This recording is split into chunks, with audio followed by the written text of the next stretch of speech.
Dasubiye kubana namwe banywanyi mukurikira makuru n'ibiganiro tubandanya agushikiriza niteka n'umunezero ntangere byo gusubira kubageza ko amakuru agezo kandi yihuta.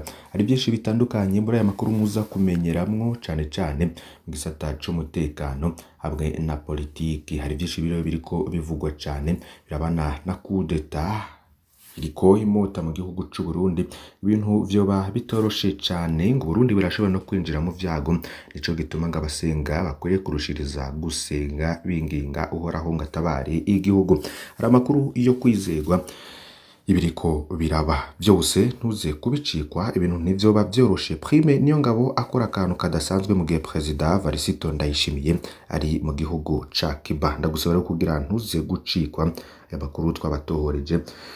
Ndakuramutsa kandi ndaguha kaze wowe udukurikiye uri mu bice bitandukanye mu gihugu c'u Burundi. Hari benshi badukurikira bari mu bihugu bibanyi, hari benshi badukurikira mu bice bitandukanye ku mugabane wa Afrika, mu gice c'ubumanuko, c'uburengero, c'uburaruko ndetse n'ubuseruko. Hari abadukurikira bari ku migabane ya kure. Ntimuze gucikwa, ndabahaye kaze. Tubatoreza vyinshi bitandukanye bivugwa cane mwibanga, bivugwa cane n'abategetsi batandukanye, bitangwa n'ibimenyesha makuru ndetse bikagarukwaho ku mbuga ngurukana bumenyi. Bizata bitandukanye n'umwe politike, agateka kazi na muntu, ubutungane, umutekano n'ibindi vyinshi bigiye bitandukanye. Hari inkuru rero ziriko ziravugwa cane nyuma yaho umukuru w'igihugu ahagarikiye umugambi wo kumuhirika agafunga bamwe mu bo yagirije ko bari inyuma y'uwo mugambi. Twavuga nka General Guillaume Bunyoni wavuga ko ari we yari kwisonga, akaba ari nawe yohavuguye acaja ku butegetsi nyuma y'ikiringo c'imfata kibanza, naco kikaba cari kurongorwa n'umukuru w'ibiro bikuru vya gisirikare General Prime Niyongabo.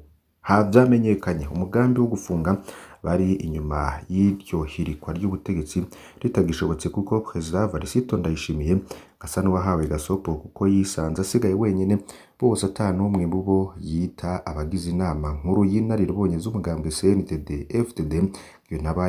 Iyo nayo ikaba igizwe n'igice kinini c'abajenerali. Nyuma yo gufunga General Guillaume Bunyoni, President Varisito Ndayishimiye yoba yariko arategura guhagarika General Prime Niyongabo amwagiriza ko yari amafaranga y'igisirikare.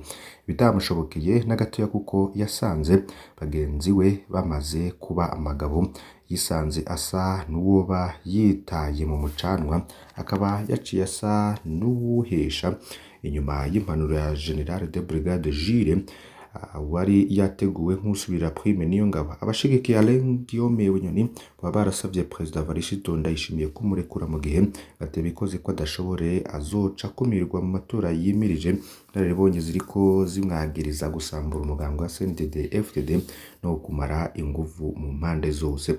Kugeza ubu President Varisito Ndayishimiye amaze kumva ko ashobora guhirika umwanya n'umwanya, ari naco gituma ariko agerageza kwimenyereza amakungu mu ngendo nyinshi nyuma y'igihugu.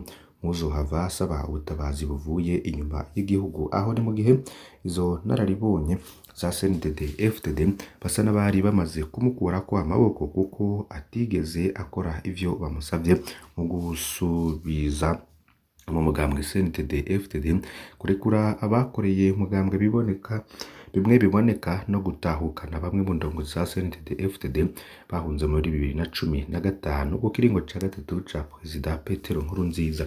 Ugivyo bakaba bari bamwihojeje kugira amare igihe ashigaje ari nayo ntumbero umugambwe CNDD FDD wakobeje mu gutegura ugiye guhabwa kwitoza kuba umukuru w'igihugu nk'umukandida serukiye CNDD FDD, akari umunyamabanga mukuru w'umugambwe Honorable Reverien Ndikuriyo. Nawe akaba ariko arazunguruka igihugu cose nk'uriko arubaka umugambwe, bivugwa ko wasambuwe n'uwo bita ko yari umwana w'umugambwe, amaze guhabwa n'uwo mugambwe yaciye awurengera yita umuvyeyi wabo kandi bizwi ko umwana atavyara se. Honorable Reverien Ndikuriyo asa nawe uriko yubaka ivyo President Varisito Ndayishimiye yasambuye muri CNDD FDD, niko bamwe babibona. Ese Honorable Ndikuriyo yoba ahangaye na President Ndayishimiye? Hari inkuru zitandukanye ziba zivugwa cane kuri abo bagabo babiri. President Varisito Ndayishimiye nyuma yo kumenya ko atamahirwe yagifise yo kwitoza amatora ari imbere, we bariko yiyumvira gukora ivyo bamusaba canke gusambura ku kagwi katifuza kazongera kwitoza, Perezida Neva ngo yoba yari yateguye guhagarika Ndikuriyo ariko akaba yasanze bidashoboka kuko arenda gukorana imigwi ibiri. Wa mbere inama nkuru y'inararibonye bemeza ikurwa rya Ndikuriyo akaba nabo nta numwe ashigikiye icifuzo ca Ndayishimiye. Hari inama nshingamateka kugira yambura ubudahangabwa rwa Honorable Reverien Ndikuriyo. Perezida Ndayishimiye akaba yoba ivyo gufata Ndikuriyo vyamunaniye ngo yoba ariko arategura kwagiriza Honorable Reverien Ndikuriyo ko yoba afise igisoda ciwe ngo basange na General Bunyoni mu ntumbero yo kumufata atanama n'imwe biciyemwo. Akaba ari naco gituma hasohotse itegeko ryo kubuza kwambara imyambaro isa n'iya gisirikare. Abashigikiye General Ngiyome Bunyoni ari nabo bashigikiye Reverien Ndikuriyo ngo boba bari magabo ku buryo hamwe Ndayishimiye ngo yosubira gufata n'umwe ngo nibo murindiriza ko aheza kiringo arimwo. Perezida Ndayishimiye ngo arahitamwo kurekura General Ngiyome Bunyoni ngo canke gukeba ikiringo, ariko nawe ngo akaba yoba ariko arega imikenyero yo gusambura ako kagwi. Bisa naho bahanganye ngo urusha inguvu uwundi niwe ngazotwara hagati ya Ndikuriyo ndetse na Ndayishimiye. Ni inkuru rero tuzobandanya kubatohoriza byinshi bishasha mukazobikurikira kuri iyi mbonesha kuri. Murumviriza rero ko ivya kudeta ariko bivugwa bifise nkuru zavuye kera cane ziriko ziravugwa cane hagati muri CNDD FDD ndetse no mu gisirikare. Mvirize ingene Neva yoba yaratunganije umugambi wo gusambura akagwi kagere kamukure ku butegetsi, ariko ngo vyoba bitoroshe cane ariko ngarashigikiwe n'igisirikare. Hari iyindi ntahe y'umurundi tugire tubashikirize aho yagize ati nk'ubu ari babiri nje mbona yuko bazontwara nk'ibihumbi 600.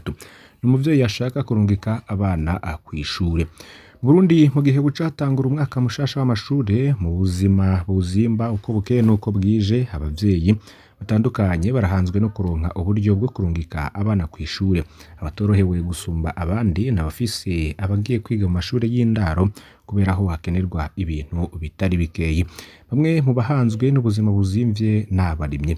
Muri komine Gihanga intara ya Bubanza ari mu burengero bw'u Burundi, abarimye b'ipampa bari barishoye kuva ku munsi wa gatatu ariko ngo ntibaronse uwubagurira. Esperance Nimbona ipampa ryiwe rimaze iminsi 2 mu kibanza rigurishirizwamo agira ati ntaryo baguro, nk'ubu niho rikiri, nari nzi ko bazorigura umwana aje kw'ishure, n'ubu riracari ngaha. Umugore arabazwa n'ukuntu igura ry'ipampa ritanguye riteba ije mu kw'icenda, kubwiwe ngo yarikwiye kuba mu kwezi k'umunani kugira bashobore kuronka umwanya wo kugurisha no kurungika abana kw'ishure. Jean-Marie Ntahumvukiye afise abana 2 bagiye kwiga mu mashure y'indaro Igitega, ubwanwa bwafutse umunwa, nawe nyene ahangayikishijwe n'ingene igikorwa co kugura ipampa gikegwa amakuru.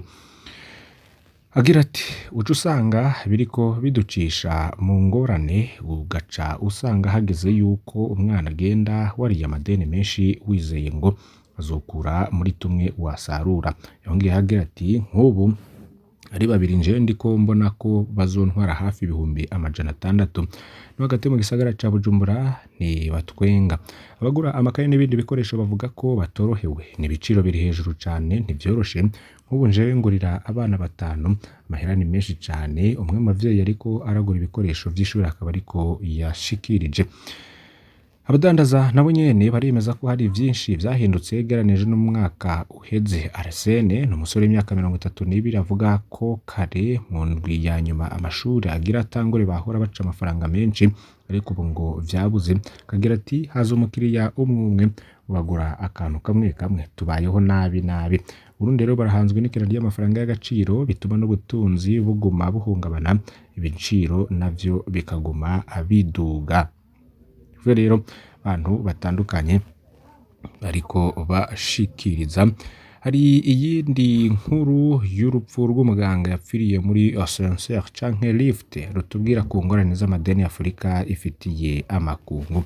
Abagenzi b'umuganga wo muri Nigeria yapfiriye muri ascenseur y'inzu araramwo ku bitaro, yakorotse iva ku igorofa y'icenda ku nzu gerekeranye y'icenda ari imbere muri yo. Ntibatangazwa n'icigo giheruka gusohoka gihishura uko igihugu gikoresha amafaranga arenga incuro 2 mu kwishura amadeni kurusha ayikoresha mu bisata vy'amagara y'abantu no mu mashuri uyateranije. Ico cegeranyo gishasha ca One Campaign ishirahamwe ryo kurwanya ubukene ishimikira ku giharuro kinini c'amadeni ibihugu vya Afurika bifata mu bikorera ivyabo hanyuma bigategerezwa kuriha, kenshi rero hadashizwe imbere ibikorwa vy'iterambere. Ntibishoboka gushiraho isano hagati y'ikibazo c'amadeni ya Nigeria n'urupfu rwa muganga Yawere Diaso rwabaye mu kwezi guheza, ariko idolari ryose rikoreshwa mu kuriha ideni ni rimwe ridashobora kuja gufasha mu bikorwa nkenerwa cane. Muganga Diaso yapfuye yarasigaje indwi zibiri ngo aheze ivyirwa vyo kwimenyereza ku bitaro bikuru vy'i Lagos. Yarasanzwe yahora nyama yidogera ubuyobozi bw'ibitaro kuvyerekeye inyubako zari zarase imigaga, gucika ku muyaga nkuba no kubura uburyo bukoreshwa rimwe mu bitaro bikuru vya leta. Yarazi ko bihitana ubuzima bw'abarwayi, ntiyarazi ko vyoshobora no guhitana ubwiwe.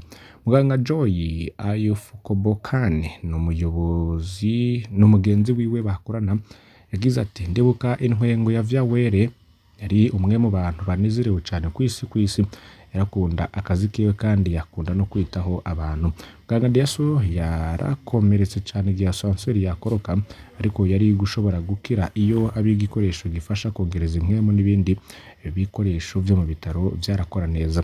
Tunibaza ko uburyo bw'amafaranga cari ikibazo gikomeye ku buraro bwacu n'ibitaro muri rusange. Twama twabibwiye ubuyobozi, ariko inyishu twaronka nuko badafise uburyo bukwiye bwo kugura umuyaga nk'ubukoreshwa mu bitaro.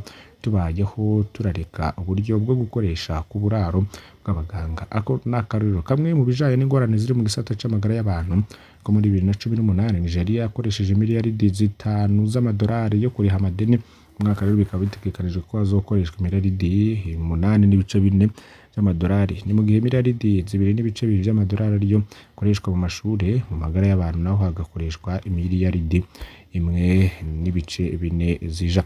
Cegeranyo ca One Campaign kigereranya ko ibihugu bikenye cyane biriha amafaranga arenga 500 kw'ijana y'amadeni vyategerezwa kuriha. Iri shiramwe rero bifise intumbero yo kugabanya ubukene cyane muri Afurika, rifise mu rwego ntwaro abantu nka Larry Summers yahoze ari umushikiranganje w'ikigega ca leta muri Leta Zunze Ubumwe za Amerika. David Cameron yahoze ari umushikiranganje wa mbere w'Ubwongereza n'uwahoze ari umuyobozi mukuru wa Meta Sheryl Sandberg.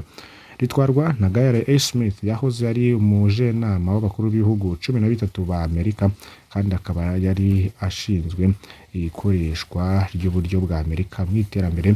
Bivuze ko ibi biriko biraba bishobora no guteza ikibazo gikomeye cyane kuruta ingorane y'amadeni yo muri 2005. Aburira ku ngaruka z'ubutunzi na politike, Madame Smith akavuga ati biriko birakwega icana n'ibindi bihugu mu ngorane, kandi ndibaza ko zozana ingaruka mbi nyinshi uravye gitigiri c'ibihugu biri ngorane. Kubera iki biriko biraba? Naho biguma vyunyuka kuva mu myaka iheze, icegeranyo kivuga ko inyungu ku ngurane ziva muri Leta Zunze Ubumwe za Amerika zongereje ingorane. Kuduga kw'inyungu kwatumye idolari rikomera kuruta rituma yandi mafaranga atagaciro nka naira rikoreshwa muri Nigeria kubera amadeni yo hanze igihugu ari mu madolari, bituma ingorane zongerekana ako kanya. Hejuru y'ivyo hari isano hagati y'urugero rw'inyungu sawa na Banki Nkuru ya Amerika, Leta Zunze Ubumwe za Amerika n'urugero rw'iro mabanki y'ubucuruzi asaba ibindi ibihugu. Ongera kuri ivyo iduga ridasanzwe ry'ibiciro ryibonekeza ku isi hose no kubura amafaranga ku batanga amadeni bameze nk'abanki y'isi. Nwanye bacu ndabakengurukiye cyane ko mukurikiye aya makuru, ntimuze gucikwa n'ibindi bitandukanye tuza gushikiriza kuri iyi mbonesha kuri y'Umuhuza TV. Mane bahezagire.